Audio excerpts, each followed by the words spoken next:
மாட்டுப் பொங்கல் கொண்டாடுவதன் காரணம் என்ன தெரியுமா? எத்தனையோ உயிரினங்கள் இருக்க உழவு தொழிலுக்கு மாடுகள் தான் உதவுகிறது. புராணத்தின்படி சிவபெருமான் ஒரு முறை நந்தியிடம், நீ பூலோகத்தில் சென்று அங்குள்ள மனிதர்களை தினமும் எண்ணெய் தேய்த்து குளிக்க வேண்டும், மாதம் ஒரு முறை சாப்பிட வேண்டும் என அறிவிக்கும்படி கட்டளையிட்டார். கவனக்குறைவுடன் அதை கேட்ட நந்தி, அனைவரும் தினமும் சாப்பிட வேண்டும், மாதம் ஒரு முறை எண்ணெய் குளியல் செய்ய வேண்டும் என அறிவித்தார். இந்த தவறினால் கோபம் கொண்ட சிவபெருமான் நந்தியை பார்த்து, உணவை தயாரிக்க என்றென்றும் நீ பாடுபடுவாய் என சாபமிட்டார். இந்த சாபத்தால் பூமிக்கு வந்த நந்தி மனிதர்களுடன் இணைந்து வயல்களை உழுது மக்களுக்கு அதிக உணவை உற்பத்தி செய்ய உதவி செய்தது.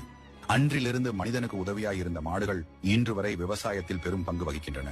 வீட்டில் மாடு இல்லாதவர்கள் மாட்டுப் பொங்கல் அன்று சிவன் சந்நிதிக்கு சென்று அங்குள்ள நந்தி பகவானை வழிபடலாம். இந்த ஆண்டு இனிய ஆண்டாக அமைய வேண்டும், கஷ்டங்கள் அனைத்தும் நீங்கி சுபிட்சம் ஏற்பட வேண்டும் என பிரார்த்தனை செய்யலாம். பொங்கலோ பொங்கல், உங்களுக்கு அனைத்து இன்பங்களும் கிடைக்க என் மனமார்ந்த வாழ்த்து.